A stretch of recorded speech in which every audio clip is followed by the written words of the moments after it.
നമസ്കാരം. പാക് അധീന കാശ്മീരിന്റെ നിയന്ത്രണം പിടിച്ചെടുത്ത് വിമത പ്രക്ഷോഭകർ. പാക് അധീന കാശ്മീരിൽ നിന്ന് സൈന്യത്തെ തുരത്തി ഓടിക്കുന്നു എന്നുള്ള വാർത്തകളാണ് പുറത്തു വരുന്നത്.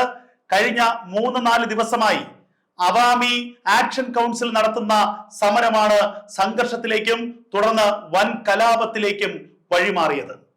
സംഘർഷത്തിനിടയിൽ 15ഓളം സിവിലിയൻസ് കൊല്ലപ്പെട്ടു എന്നുള്ള വാർത്തകൾ പുറത്തു വരുന്നു. പാകിസ്ഥാൻ സേന യാതൊരു ദയാദാക്ഷിണ്യവുമില്ലാതെ സമരക്കാർക്ക് നേരെ വെടിയുതിർക്കുന്നു എന്നുള്ള വാർത്തകളാണ് പാകിസ്ഥാൻ മാധ്യമങ്ങളടക്കം ഇപ്പോൾ പുറത്തുവിടുന്നത്. ഇന്ത്യയുടെ ഭൂപ്രദേശമെന്ന് ഇന്ത്യ അവകാശപ്പെടുന്ന അനധികൃതമായി പാകിസ്ഥാൻ കൈവശപ്പെടുത്തിയിരിക്കുന്ന പാക് അധീന കാശ്മീർ കഴിഞ്ഞ 75 വർഷങ്ങളായി പാക് അധീന കാശ്മീരിൽ പാകിസ്ഥാൻ ഭരണകൂടത്തിനെതിരെ ഒളിഞ്ഞും തെളിഞ്ഞുമുള്ള സമരങ്ങൾ നടക്കുന്നുണ്ട്. എന്നാൽ കഴിഞ്ഞ 3-4 വർഷത്തിനിടയിൽ പാക് അധീന കാശ്മീരിൽ ഉയരുന്ന പ്രക്ഷോഭത്തിന്റെ തോത് വലുതാണ്.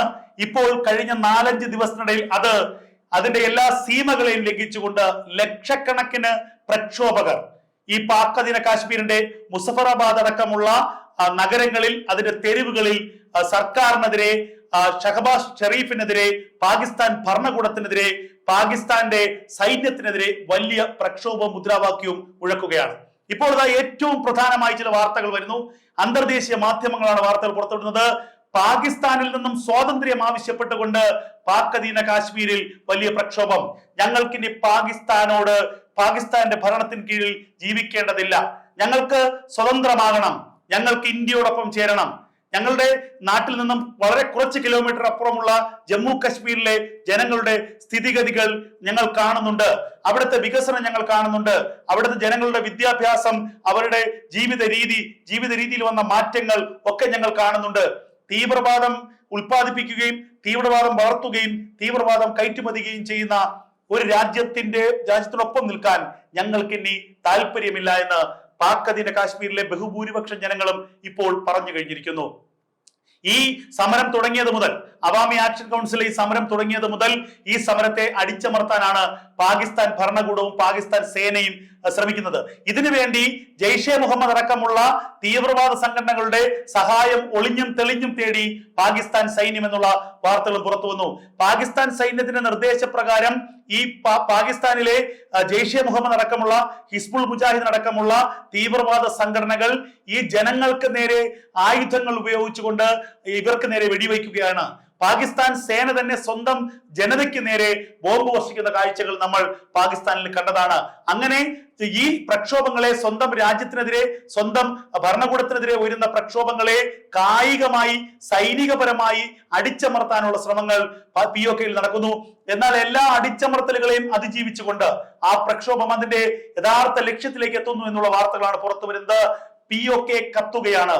POKയുടെ തെരുവുകളിൽ ലക്ഷക്കണക്കിന് ആളുകൾ, ആൺപെൺ വ്യത്യാസമില്ലാതെ ലക്ഷക്കണക്കിന് ആളുകൾ സായുധരായിട്ടുള്ള സൈന്യത്തെ പോലും ബന്ദികളാക്കുകയാണ്, സൈന്യത്തെ തുരത്തി ഓടിക്കുകയാണ്.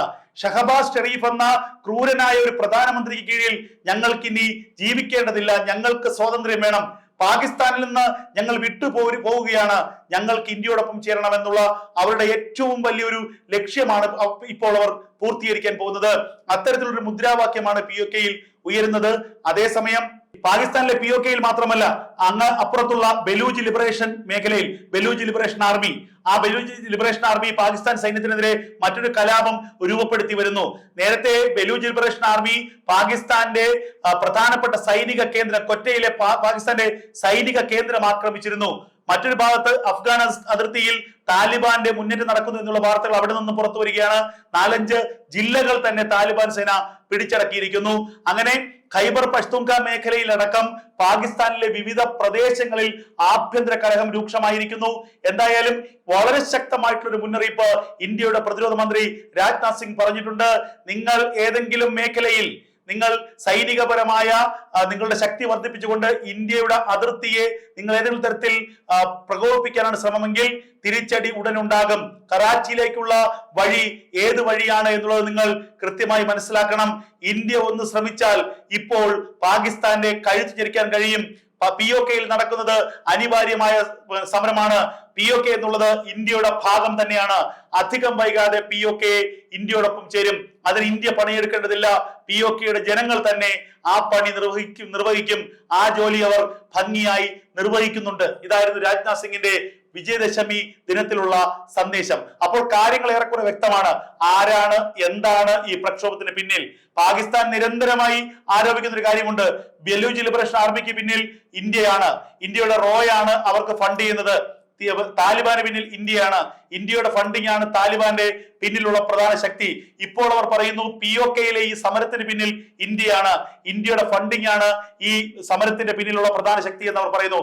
അത് ശരിയായിക്കോട്ടെ തെറ്റായിക്കോട്ടെ, എന്തായാലും ഇന്ത്യ ആഗ്രഹിക്കുന്നത് POK വേർപെട്ട് ഇന്ത്യയോടൊപ്പം ചേരണമെന്നാണ്.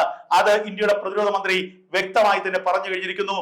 അധികം വൈകാതെ ഇന്ത്യയുടെ ആഗ്രഹം സഫലമാകുമെന്ന് തന്നെയാണ് കരുതപ്പെടുന്നത്.